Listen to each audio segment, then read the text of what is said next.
Today we're going to be touching on several aspects of woodworking. First, we're going to talk a little bit about safety. One of the most important things about when working in a wood shop is safety glasses. Most of every tool in here is constantly putting out flakes and pieces and shards of wood that can get in your eyes and just be an irritation or could possibly blind you. Another thing is ear protection. A lot of the machines in here produce very high decibel sounds that over time can damage your eardrums.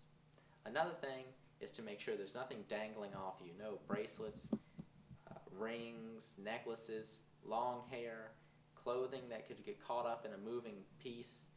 And lastly is open-toed shoes. You want to make sure that you have shoes that cover your feet and no flip-flops or open-toed sandals of any sort. One part of woodworking is milling your wood. When you buy wood, in many cases, it's rough sawn and unmilled. The first step of this milling process is joining your wood. What you do first is join either the edge or one of the sides.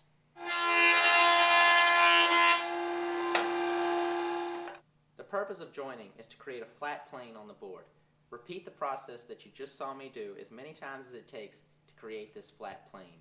After doing this, turn the board on edge and do the same thing to the edge. The next part of this process is putting your board through a planer. The purpose behind this is to take your joined face and then parallel it through a planer.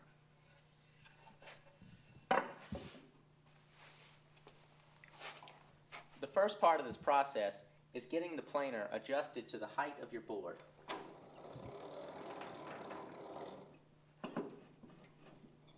Once the board is snug under the roller, pull it back out the planer and lock the adjustment. In order to properly plane your board, first pass the board through one time after you've got the initial adjustment. After that, turn the adjustment knob, raising the table 1/4 of a turn each time until the board is planed to the desired thickness.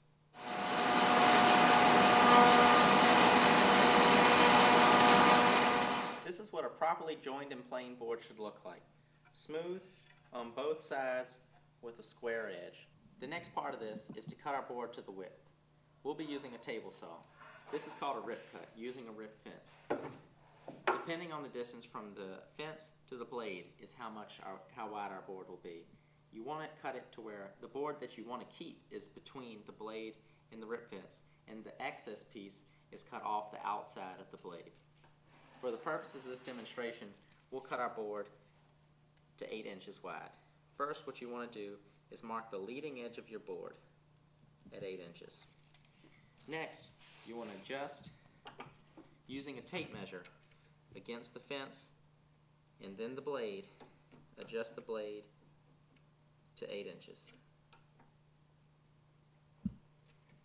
The next step is making sure that your blade height is just above the surface of your board. That's the safest way to do it, to where there's not too much extra blade sticking up above the board that could cause an injury. When ripping a piece of wood that's too narrow to have room to put your fingers between the fence and the blade, you need to use a push stick. The purpose of this is to hold down the board at the same time making sure that you're able to follow through the entire way through the cut, making it as safe as possible.